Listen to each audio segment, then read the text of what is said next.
حضرت مولانا مفتی محی الدین مدنی صاحب کے بیان سننے کے لیے یوٹیوب چینل خانقاہ عزیزیہ کو سبسکرائب کریں۔ فرمایا جو کچھ اپنے لیے بہتر سمجھو وہی دوسروں کے لیے بہتر سمجھو، کیونکہ حدیث میں ایسے شخص کے لیے بشرطے کہ اس کا خاتمہ بالخیر ہو جائے جہنم سے محفوظ رہنے کی خوشخبری آئی ہے۔ جو اپنے لیے اچھا سمجھے وہی اپنے بھائی کے لیے، مسلمان کے لیے، مسلمان کو دھوکہ نہ دی۔ اپنا نقصان ہو رہا ہے کوئی بات نہیں، لیکن دھوکہ نہ دی۔ ہر کسی کے ساتھ تواضع سے پیش آؤ، کیونکہ اللہ تعالیٰ مغرور اور متکبر کو پسند نہیں کرتا۔ بس اگر کوئی دوسرا شخص تمہارے ساتھ تکبر سے پیش آوے تو اس کو برداشت کر جاؤ۔ دیکھو اللہ تعالیٰ نصیحت فرماتے ہیں کہ معاف کرنے کی خصلت اختیار کرو، نیکی کی ترغیب دو اور جاہلوں سے کنارہ کشی اختیار کرو، بڑوں کی تعظیم کرو اور چھوٹوں پر شفقت کی نظر رکھو۔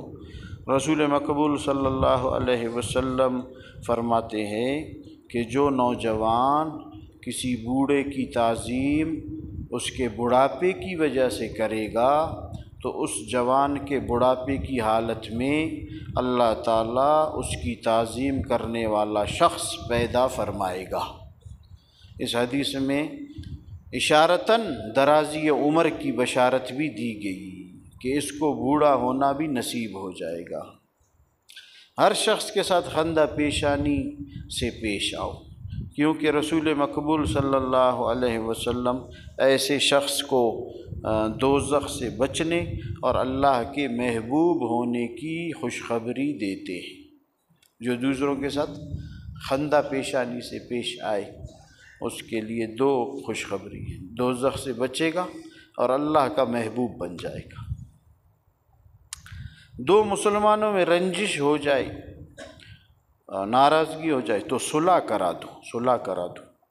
شریعت میں ایسے موقع پر تالیف قلوب کی وجہ سے بضرورت جھوٹ بولنے تک کی اجازت آئی ہے کہ دو آدمی ایک دوسرے کو قتل کر رہے ہیں، ان کے درمیان شر ختم کرنے کے لیے آپ نے جھوٹ بولا، دونوں شیر و شکر ہو گئے، خوش ہو گئے، اس کی اجازت ہے۔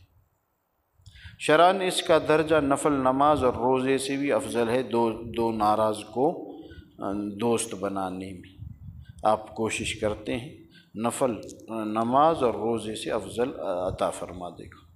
جو لوگ ایک دوسرے سے چغلی کھاتے ہیں اور ادھر کی ادھر لگاتے ہیں، ادھر کی بات ادھر لگاتے ہیں، مسلمانوں میں رنجش پیدا کرتے ہیں، ان کی بات ہرگز نہ سنو، کیونکہ وہ اپنا دین برباد اور جہنم میں جانے کا سامان پیدا کر رہے ہیں۔